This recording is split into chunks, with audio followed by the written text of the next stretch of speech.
this research, what we did was we did phone interviews. And we did phone interviews with a national sample. And the interviews ranged in length from around 20 to 30 minutes to 112 minutes long, with the average length being around 45 minutes. And what we did is we asked both closed-ended questions and open-ended questions.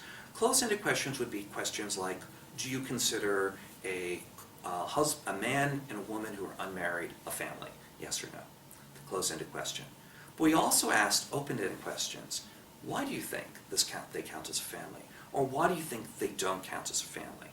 And so what we had is both, we had we had percentages of people who would say yes and no, but also we had the reasonings that they had. And the reasonings they provide were really important for us to get a better sense of how people really think about family.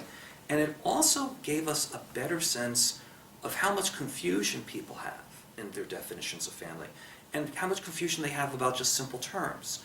For example, one thing that we found really surprising is at the end of the survey we asked the question whether or not they themselves were gay, lesbian, bisexual, or heterosexual. It was a really simple question. We found out that many people couldn't answer the question.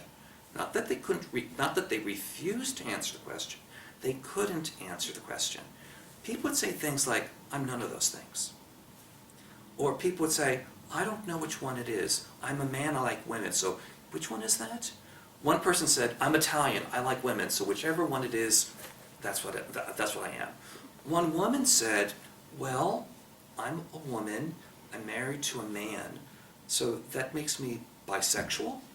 So what we find, when we hear about research, when we read about research, we often see just the numbers, and often the open-ended components were really important ways for us to really get a real grasp of what people were thinking.